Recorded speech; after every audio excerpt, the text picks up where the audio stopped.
ধারণা করা হয় এই নৌকায় করে রাখাইন সম্প্রদায়ের কোনো এক দলগোষ্ঠী তারা কুয়াকাটায় প্রথম আসছিল এবং তারা এসে এখানে কূপ খনন করে। অনেক গাড়ি ঘোড়া এবং বাইক আছে, যদিও আমি একটু চেষ্টা করে দেখি যে নামানো যায় কিনা।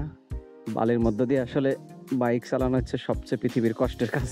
সকালের দিকে আসলে এদিকে প্রচুর পরিমাণে বাইক দেখা যায় এবং বাইকে যারা ভাড়ায় বাইক চালায় তাদের বাইকে করে প্রচুর পর্যটক এদিকে আসে সূর্যোদয় দেখতে। যারা সকালে আসে তারা আসলে মূলত এই এলাকাতে আসে সূর্য দেখতে। সকালবেলা এই জায়গা থেকে সূর্যোদয়টা দেখা যায়।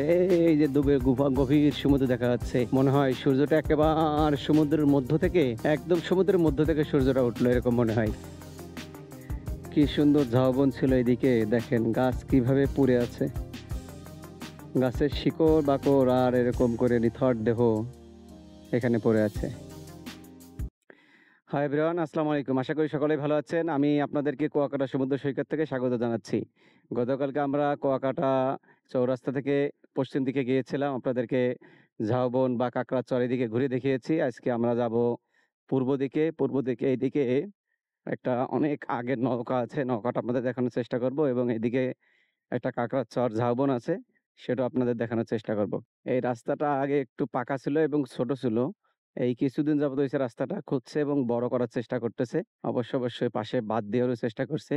আমি যে নৌকার কথা বলছিলাম, অনেক আগের একটা নৌকা, অনেক বড় একটা নৌকা। এইখানে দেখেন এই নৌকাটা এর মধ্যে সংরক্ষণ করে রাখা।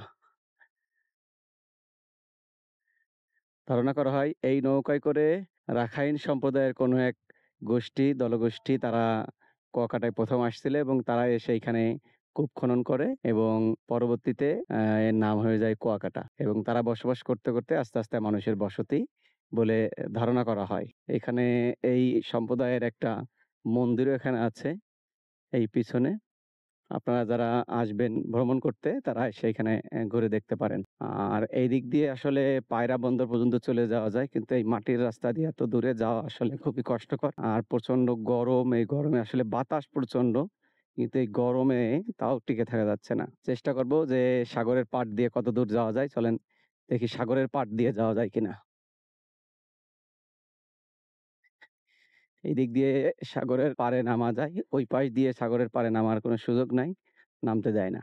এদিক দিয়ে সাগরের পাড়ে নামা যায়, চেষ্টা করব দেখি সৈকত দিয়ে, তাহলে আপনাদেরকে একটু দূরে ঘোরায় নিয়ে আসতে পারবো। হ্যাঁ, নামা যাবে আশা করা যাচ্ছে। অনেক গাড়ি ঘোড়া এবং বাইক আছে, যদিও আমি একটু চেষ্টা করে দেখি যে নামানো যায় কিনা। এখানে একটা চাচার গাড়ি আটকে গেছে। বালির মধ্য দিয়ে আসলে বাইক চালানো হচ্ছে সবচেয়ে পৃথিবীর কষ্টের কাজ। এই পার হয়ে গেছি। চলেন আপনাদেরকে এই সমুদ্রের পাড় দিয়ে ঘোরায় নিয়ে আসার চেষ্টা করি, দেখি কত দূর যাওয়া যায়। এইখান থেকে ৫ থেকে ৬ কিলোমিটার আসলে এইদিকে গেলেই সূর্যোদয় দেখার জন্য সকালবেলায় মানুষ যায়। আমি আজকে সকালে ঘুম থেকে উঠছি, কিন্তু আকাশে মেঘ থাকার কারণে আর সূর্যোদয় দেখতেও যাই নাই, আপনাদেরকেও দেখানোর সুযোগ পাই নাই। পরে সকালে ঘুম থেকে নামাজ পড়ে, ফজরের নামাজ পড়ে যখন ঘুম থেকে উঠছি ৭:৩০টার দিকে, তখন দেখি সূর্য ওঠে নাই। পরে ৭:৩০টার পরে এসে দেখি সূর্য উঠছে, মাথার উপর চলে আসছে প্রায়। প্রশান্তি, ঠান্ডা বাতাস, সাগরের পাড় দিয়ে বাইক চালাইতেছি, বাইক রাইড করতেছি, একটা অন্যরকম ফিলিংস। এটা আসলে ভাষায় প্রকাশ করা যাবে না, ভাষায় বলে বোঝানো যাবে না। যদি বলে বোঝানো যেত তাহলে আসলে কবি সাহিত্যিক হয়ে যেতে পারতাম আমি। সৈকত দিয়ে বাইক চালানো, এটা অবশ্য কক্সবাজারে গেলে পাওয়া যায় না। এই কুয়াকাটা আসলে এই সৌন্দর্যটা উপভোগ করা যায়।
আমি আপনাদের সুন্দর একটি দৃশ্য দেখানোর চেষ্টা করলাম। আসলে সমুদ্র আসলে মনে হয় যে শুধু সাগরের ঢেউ উপভোগ করি। সকল কাজ, সকল কথা, সকল বক্তব্য, সকল চিন্তা ভুলে যেতে ইচ্ছা করে। এই যে ক্যামেরাম্যান ভাই তিনি দেখেন কিভাবে লাল পতাকা উড়িয়ে সংকেত দিচ্ছে আমি আপনাদের ছবি তুলতে চাই। কেউ পানির মধ্যে লাফালাফি করতেছে, কেউ গোসল করতেছে। এখানে যে যার মতো করে সমুদ্রকে উপভোগ করে। কেউ সাগরের ঢেউয়ে গা ভাসিয়ে দিয়ে শুয়ে আছে। কেউ মাটির মধ্যে নাম লিখতেছে, কেউ লাভ আঁকতেছে, কেউ মাটি খুঁড়ে এই যে দেখেন কেউ মাটি খুঁড়ে কিভাবে করে পাহাড় তৈরি করতেছে। মনে হয় শুধু সমুদ্রের ঢেউকে উপভোগ করি। সবচেয়ে সুন্দর দৃশ্য হচ্ছে এটা। এই যে তরুণ এরা এসে সমুদ্রকে সবচেয়ে বেশি খুশি করে দেয়। এই তরুণদের কোনো চিন্তা নেই। তারা শুধু ফুটবল নিয়েই মেতে আছে। তাদের একটাই ধ্যান জ্ঞান যে এখন আমরা এখানে সমুদ্রে আসছি, ফুটবল খেলতে হবে, দৌড়াদৌড়ি করতে হবে, লাফালাফি করতে হবে, ঝাপাঝাপি করতে হবে। আসলে বয়সটাই এমন। রাতের বেলায় কুয়াকাটার এই পাশটা ভীষণ জমজমাট থাকে। মূলত এই পাশে এই যে দোকানগুলো দেখতেছেন, এই দোকানগুলোই মূলত বারবিকিউ, ফুচকা, চটপটি বিভিন্ন ধরনের খাবারের দোকান, এর উপরে আছে আচারের দোকান। এইজন্য রাতের বেলায় এই পাশটা ভীষণ জমজমাট থাকে এবং অসংখ্য মানুষ থাকে। আর রাতের সমুদ্রের গর্জন অসম্ভব সুন্দর। আসলে আপনাদের যদি শোনাতে পারতাম তাহলে খুব ভালো। এছাড়া যারা হাঁটতে, হাঁটতে ক্লান্ত হয়ে গেছেন, যারা বিশ্রামের প্রয়োজন, অনেকক্ষণ যাবৎ হাঁটতেছেন, মনে করেন এসে বসে, বসে সমুদ্রকে উপভোগ করবেন, তাদের জন্য এই সুব্যবস্থা। আমরা আস্তে, আস্তে জিরো পয়েন্টের কাছাকাছি চলে আসছি। এই যে জিরো পয়েন্ট দেখতেছেন আমরা সামনে, এই জিরো পয়েন্টটা আসলে আরো এদিকে বেশ খানিক বড় ছিল। ভাঙতে, ভাঙতে দেখেন একদম পুলিশ বক্সের এইখানে যেয়ে থেমে গিয়েছে। অসম্ভব সুন্দর এই দৃশ্যগুলো আসলে মনোমুগ্ধকর। এটা ভাষায় প্রকাশ করা যাবে না। আমি আপনাদেরকে শুধু দেখালাম আর আমার মনের সামান্য কথাগুলো আপনাদের সামনে উপস্থাপনা করলাম।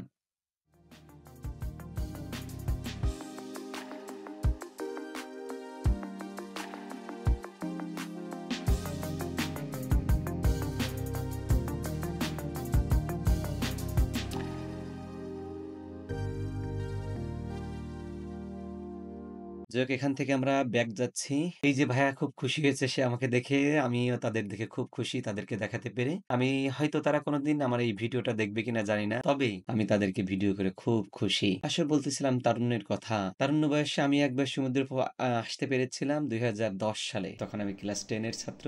১ম বার কক্সবাজার গিয়েছিলাম আমার মনে আছে। বাস থেকে নেমে আমরা এক দৌড়ে সমুদ্র সৈকতে গিয়েছিলাম। ৩-৪ ঘন্টা ফুটবল খেলেছি, গোসল-টোসল করেছি, এরপরে হোটেলে ফিরেছি। আসলে বয়সটা এমন। যাই হোক আমরা এগিয়ে যাব। আমাদের এই যে দৃশ্য, এই দৃশ্য যদি বর্ণনা করতে হয় হাজার, হাজার পৃষ্ঠা লাগবে, শত, শত কলম লাগবে। তারপরও সমুদ্র সৈকতের এই ঢেউ, সমুদ্র সৈকতের এই দৃশ্য বর্ণনা করে লিখে কখনো শেষ করা যাবে না। কুয়াকাটা এসে আমার মনটা যেমন একদিকে খুব ভালো, আর একদিকে মনটা ভীষণ খারাপ। আপনাদেরকে সূর্যোদয়ও দেখাইতে পারলাম না, সূর্যাস্তও দেখাইতে পারলাম না। কুয়াকাটাকে সূর্যোদয়ের স্থান বলা হয়, কিন্তু আসলে সেই সূর্যোদয় আপনাদের দেখাতে পারছি না। কিন্তু যেখান থেকে সূর্যোদয় দেখা যায় ঠিক সেদিকে আমরা যাচ্ছি।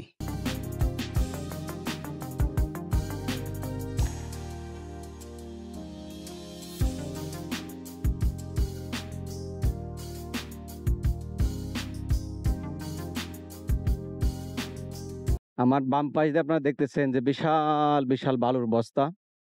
আসলে এই বস্তাগুলো প্রশাসনের পক্ষ থেকেই দেওয়া। যারা এই পর্যটন এলাকা দেখাশোনা করেন বা দায়িত্বে আছেন, তারা এটাকে দিয়েছেন। কারণ পাড় যাতে ভেঙে না যায়, এই বালির বস্তাগুলো দিয়ে বাঁধ দেয়া জলোচ্ছ্বাস বা ঝড়ের সময় পাড়ের মানুষের জন্য কোনো ক্ষয়ক্ষতি না হয়, সেইটার জন্যই আরকি মূলত এই বাঁধগুলো দেয়া। সামনে একটা ছোট্ট ঝাউবন দেখা যাচ্ছে। সকালের দিকে আসলে আসলে এদিকে প্রচুর পরিমাণে বাইক দেখা যায় এবং বাইকে যারা ভাড়ায় বাইক চালায় তাদের বাইকে করে প্রচুর পর্যটক এদিকে আসে। অনেক নৌকা আর তালগাছ। এইদিকে আমি যখন ১ম আসি ২০১৪ সালে তখন একটা বাইক ভাড়া করে আমরা এই সূর্যোদয় দেখতে আসলাম। যদিও সূর্যোদয় দেখতে পারি নাই। আমার সামনের এই দৃশ্যটা দেখেছেন, শুধু একটা গেট পড়ে আছে। কিসের গেট জানেন? কুয়াকাটা জাতীয় উদ্যান। অর্থাৎ এই গেটটা এখানে শুধু নিথর দেহ নিয়ে পড়ে আছে, আর কেউ নাই ওর সাথে। সব বিলীন হয়ে গেছে সাগরে। ২০০৬ সালের কথা নিশ্চয়ই আপনাদের মনে আছে। ২০০৬ সালে যে ভয়াবহ সিডার হয়েছিল, সেই সিডারে মূলত এই পুরো উদ্যানটা ভেঙে চুরে লন্ডভন্ড হয়ে সাগরের তলদেশে হারিয়ে গিয়েছে। শুধু কয়েকটা গাছ আর এই গেটটা পড়ে আছে। কি ভয়াবহ দৃশ্য দেখেন। অসাধারণ সুন্দর দৃশ্যগুলো আস্তে আস্তে তার অতল তলদেশে নিয়ে যাচ্ছে। এর কারণ আমরাই আসলে পরিবেশ দূষণ করি, পরিবেশ নষ্ট করি, যার ফলে সে মাঝে, মাঝে একটু প্রতিবাদ করে। প্রকৃতিকে যদি আমরা নির্যাতন করি, প্রকৃতির প্রতিশোধ নেবেই, নেবেই। আমরা ছোট্ট, ছোট্ট করে পরিবেশ দূষণ করি, জলবায়ু পরিবর্তন হয়। আমরা অল্প, অল্প করে বায়ু দূষণ করি, মাটি দূষণ করি, পানি দূষণ করি। পরিবেশ এটা সহ্য করে। কিন্তু সে এই ক্ষোভটাকে জমিয়ে রাখে এবং প্রকৃতি নির্দিষ্ট সময়ে সুদে এবং আসল সহকারে এটা ফেরত দিয়ে দেয়। মনে রাখবেন। এজন্য আমাদের যাতে পরিবেশ নষ্ট না হয়, পরিবেশ দূষণ না হয়, এইজন্য সবচেয়ে সচেতন থাকা উচিত। বেশি, বেশি গাছ লাগানো। যদিও আসলে আমার মতো ক্ষুদ্র মানুষের এই বক্তব্য দেওয়া ঠিক না। তারপরেও আমরা সবাই চেষ্টা করব বেশি, বেশি গাছ লাগানো আর পরিবেশ যাতে দূষণ না হয় সে বিষয়টা খেয়াল রাখা। এদিকেও কয়েকটা রিসোর্ট জাতীয় মনে হয় সম্ভবত আছে এই ভিতরের দিকে। এইখানে কয়েকজন বিদেশি পর্যটক দেখা যাচ্ছে। এর না মনে হয় এখানে কোনো সরকারি কোয়ার্টার-টোয়ার্টার উঠছে কিনা? এই যে বিদেশি পর্যটক। গতকালকে রাতে যখন বারবিকিউ খাচ্ছিলাম তখন এনাদের সাথে আমার দেখা হয়। রাশিয়া থেকে আসছে সম্ভবত এখানে কোনো সরকারি প্রজেক্টের কাজে আসছে। এসে ওনরা এখানে গোসল-টোসল করতেছে, ঘুরতেছে। আর এই যে কুয়াকাটার কিছু এই স্থানীয় বাসিন্দা এরা গোসল-টোসল করতেছে ছোট বাচ্চারা। ভালো লাগে। আমার কাছে মনে হয় যদি এই এলাকায় আমার বাড়ি হতো প্রতিদিন সাগরে গোসল করতে আসতাম। নদীর পাড়ে বাড়ি ছিল প্রতিদিন নদীতে যেমন গোসল করতাম, তখন সাগর এলাকায় বাড়ি হইলে সাগর এলাকায় প্রতিদিন গোসল করতাম। এই দিকটাতে শুধু ঝাউবনটা অল্প কিছু অংশ এই পাশে আছে। ঝাউবনের কিছু অংশ এই পাশে আছে। আমার সামনে দেখতে পাচ্ছেন এখানে ঝাউবনের সামান্য অংশ শুধু আছে আর সব কিন্তু এদিকে বিলীন হয়ে গিয়েছে। প্রতি বছর এরকম কিছু কিছু গাছ ভেঙে যাচ্ছে, উড়ে যাচ্ছে, সাগরের তলদেশে চলে যাচ্ছে। কিন্তু আমরা সেই পরিমাণ গাছ কি লাগাচ্ছি কিনা আসলে সেটা একটু ভেবেচিন্তে দেখা দরকার। আর সাগরের পাড়ের এই গাছগুলো জলোচ্ছ্বাস, সাগরের সে ভয়াবহ ঘূর্ণিঝড়, বিভিন্ন সময়ে বিভিন্ন প্রাকৃতিক দুর্যোগ থেকে আমাদের এই গাছগুলো কিন্তু অনেক রক্ষা করার চেষ্টা করে। এই গাছের কাছ থেকে আমাদের একটা শিক্ষা আছে, তারা তাদের জীবন দিয়ে আমাদেরকে রক্ষা করতেছে। এটা কিন্তু একটা বিরাট ত্যাগ, স্যাক্রিফাইস গাছের।